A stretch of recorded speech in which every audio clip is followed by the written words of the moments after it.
নমস্কার, CNN 24 সংবাদে আমি নীলাঞ্জন পাল আপনাদের স্বাগত জানাচ্ছি। প্রথমেই সংবাদ শিরোনাম। দেশের 5 রাজ্যের ফলাফলে 4টিতেই জয় জয়কার বিজেপির, পাঞ্জাবে আপের দাপট। মাজুলি উপনির্বাচনে বিজেপির ভুবন গাম জিতলেন 41,000-এরও বেশি ভোটে, উষ্ণ অভিনন্দন বার্তা সর্বানন্দ হিমন্তের। লক্ষ্মীপুরে ক্ষেতের মাঠে কলেজ ছাত্রীর রক্তাক্ত মৃতদেহ উদ্ধার, চাঞ্চল্য। এবারে সংবাদ বিস্তারিত। 5 রাজ্যের বিধানসভা নির্বাচনের মধ্যে 4টিতেই জয় জয়কার বিজেপির। বিপুল ভোট পেয়ে ফের একবার 4 রাজ্যের মসন্দে বিজেপি। কার্যত কাজই করল না মূল্যবৃদ্ধি সহ একাধিক ইস্যু। বৃহস্পতিবার উত্তরপ্রদেশ, উত্তরাখণ্ড, মণিপুর, পাঞ্জাব ও গোয়া বিধানসভা নির্বাচনের ফলাফল ঘোষণা করা হয়। 5 রাজ্যের বিধানসভা নির্বাচনের ফলাফলে বিজেপি শিবিরে খুশির হাওয়া বইছে। বিভিন্ন জায়গাতে অকাল হোলি খেলতে শুরু করে দিয়েছেন নেতাকর্মীরা। 4 রাজ্যের ভালো ফল করেছে বিজেপি।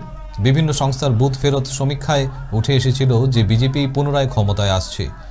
পাঞ্জাব বাদে বাকি 4 রাজ্যের মধ্যে 2টিতে সংখ্যাগরিষ্ঠ বিজেপি, বাকি 2টিতে একক বৃহত্তম। বুথ ফেরত সমীক্ষার প্রতিফলন দেখা গেল 5 রাজ্যের ফলাফলেও।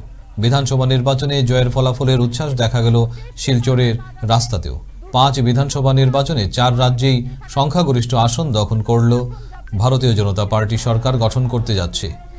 উত্তরপ্রদেশের 403টি বিধানসভা আসনের মধ্যে 275টি বিজেপি, পাঞ্জাবের 117টির মধ্যে 92টি আপ, উত্তরাখণ্ডে 70টির মধ্যে 47টি বিজেপি, গোয়ায় 40টির মধ্যে 20টি বিজেপি এবং মণিপুরের 60টির মধ্যে 32টি আসন দখল করে সরকার গঠনের পথে অগ্রসর হচ্ছে।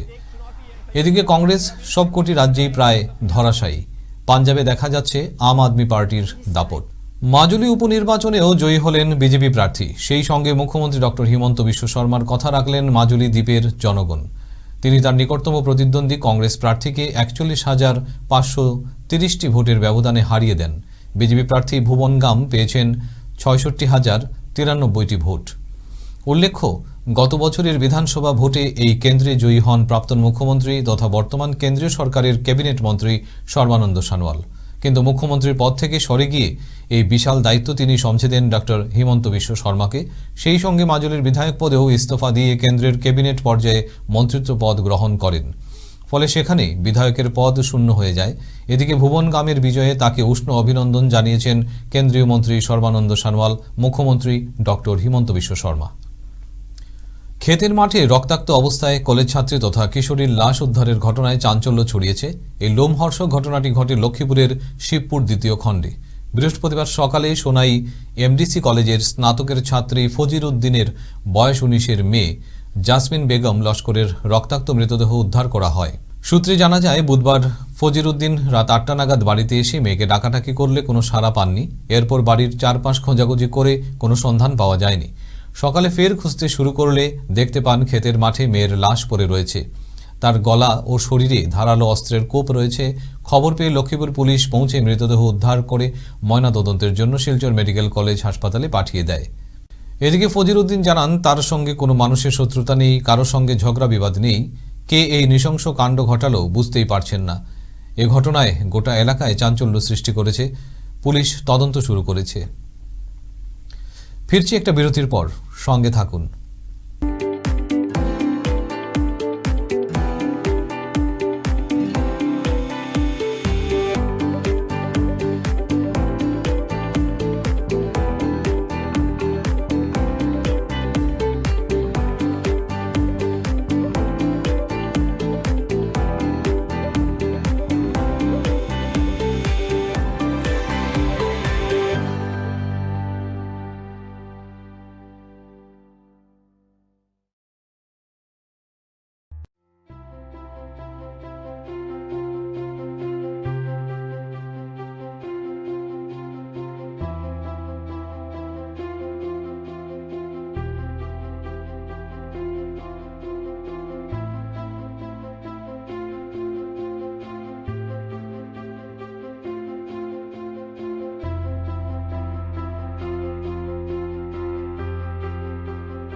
সুচিকিৎসায় আপনারা পাচ্ছেন multi speciality doctors OPD, laparoscopy, sanitiser, pulse oximeter, gloves, infrared thermometer, PPE kit ইত্যাদি।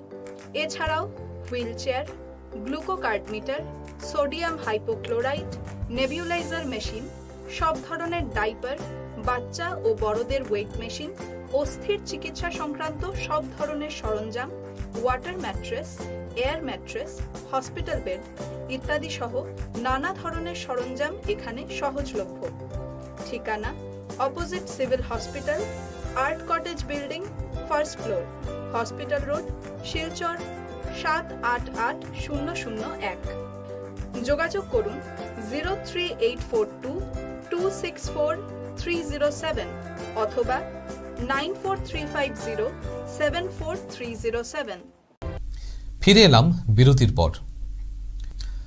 বিএনএমপি উচ্চ মাধ্যমিক বিদ্যালয়ের ছাত্রীদের সংখ্যা ছাত্রদের চেয়ে দ্বিগুণ হয় প্রতি বছর, আর এতে অভিভূত শিলচরের সাংসদ ডাক্তার রাজদীপ রায়। প্রধানমন্ত্রী নরেন্দ্র মোদী ও মুখ্যমন্ত্রী হিমন্ত বিশ্ব শর্মার নেতৃত্বাধীন কেন্দ্র ও রাজ্য সরকার মহিলাদের জন্য বহু প্রকল্প দিয়েছে।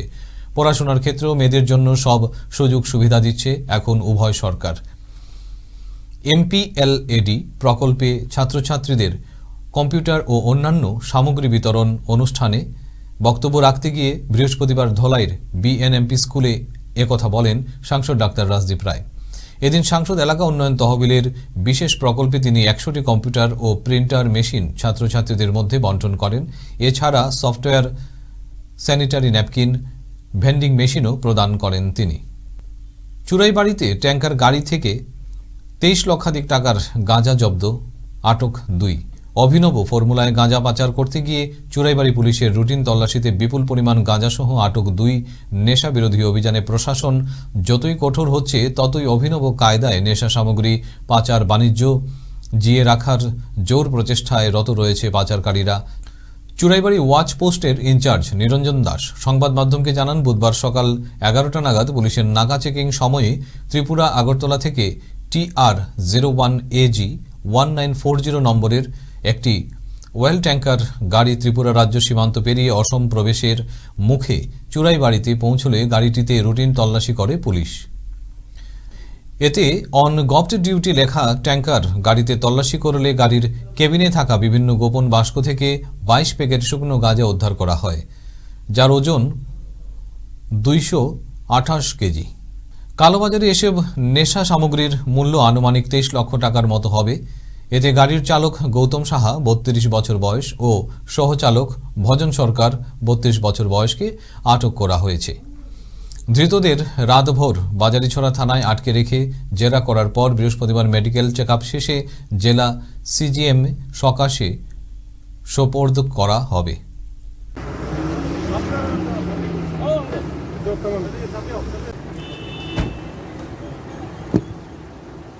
এটা আসলে তো পুৱাৰ ভাগত আমি নাকা চেকিঙৰ ব্যৱস্থা কৰোঁ আৰু সেইমতে আমি চেক চলাই আছিলোঁ চুৰাইবাৰী ৱাচ পোষ্টৰ সন্মুখত। আৰু এখন গাড়ী গেছ ট্যাঙ্কার গাড়ি, যার নম্বর হচ্ছে TR01AG 1940। তো গাড়ীটো আমাৰ ইয়াত অহাৰ পিছত আমি সেইখন ৰখাই আৰু তালাচী কৰোঁ। তালাচী কৰাৰ পিছত তাত অবৈধ 228 কেজি গাঞ্জা আমি উদ্ধাৰ কৰিছোঁ। আৰু চালকজনৰ নাম আছিলে গৌতম সাহা, আমতলি PS, আৰু সহচালক আছিলে ভজন চৰকাৰ, বিশালগড়, ত্ৰিপুৰা। তাত সোধপোছ কৰি আমি জানিব পাৰিলোঁ যে সিহঁতে আমবাছাৰৰ পৰা এই গাঁজাখিনি উদ্ধাৰ কৰিছিলে আৰু তাৰ বিনিময়ত 50,000 টকা সিহঁতক কেছ সিহঁতে ৰিচিভ কৰিছিল আৰু বাকী আৰু 25,000 টকা তাতে লোৱাই পোৱাৰ আগত কোনোবা ৰাস্তাৰ কাষত থাকিব সিহঁতৰ মানুহ, কিন্তু সিহঁতে নাম নেজানে বুলি কৈছে এতিয়ালৈকে। বাকী আমাৰ আমাৰ যি ইনভেষ্টিগেশ্যন আছেই বাকী, তো 25,000 তাতে বোলে ৰিচিভ সিহঁতে কৰিছে, মানে টোটেল 75,000 টকাৰ বিনিময়ত এইখিনি গাঞ্জা সিহঁতে আনিছিলে এইখন গাড়ী। আৰু গাঁজাবিলাক কিমান টাকা লগা হ'ব? গাঁজাখিনিৰ বাজাৰ মূল্য হ'ল 23 লাখ এপ্ৰক্স আনুমানিক হ'ব আৰু। এবারে আসছি খেলার খবরে। কাছাড় জেলা দাবা সংস্থার আয়োজিত শান্তনু সিং স্মৃতি দাবার প্রথম হলেন সোরাম রাহুল সিং, তার সংগ্রহে 4.5 পয়েন্ট। দ্বিতীয় হলেন ইফখেতার আলম মজুমদার ও তৃতীয় স্থানে রয়েছেন মনোজ দাস। উভয়ের সংগ্রহে 4 পয়েন্ট করে। বিজয়ীদের হাতে পুরস্কার তুলে দেন প্রয়াত সিংয়ের দিদি সুরিতা সিং ও স্ত্রী নমিতা দেবী। আসরে মোট 40 দাবাড়ু অংশ নিয়েছিলেন। অন্তর্জেলা অ্যাথলেটিক্স মিটে এখন পর্যন্ত 3টি পদক জিতল শিলচর দল। এর মধ্যে কোটনগড়ের রয়েছে 2টি পদক। তিনি মেয়েদের অনূর্ধ্ব 18 গ্রুপের 1500 মিটারে ব্রোঞ্জ ও 3000 মিটারে সিলভার জেতেন। অনূর্ধ্ব 20 ছেলেদের 100 মিটারে ব্রোঞ্জ জেতেন তিনি। শিলচর সফরে লেনরুল এফসির বিরুদ্ধে 2টি প্রীতি ম্যাচের ফয়সলা হয়েও যেন হলো না। 2 ম্যাচের এই সিরিজে ড্র রেখেই ফিরে গেছে নর্থ ইস্ট ইউনাইটেড এফসির রিজার্ভ দলটি। শিলচর সত্যেন্দ্রমোহন দেব স্টেডিয়ামে অতিথি দলটি 6-1 গোলের জয় পেলেও পয়লাপুলের স্টেডিয়ামে তারা আবার 4-1 গোলে হেরে যায় লেনরুলের কাছে।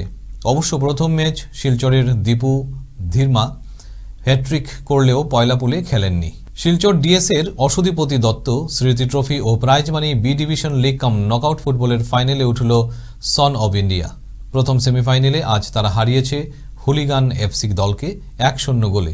ম্যাচের একমাত্র গোলটি করেন বাদল দাস। আজকের মতো সংবাদ এ পর্যন্তই। নমস্কার।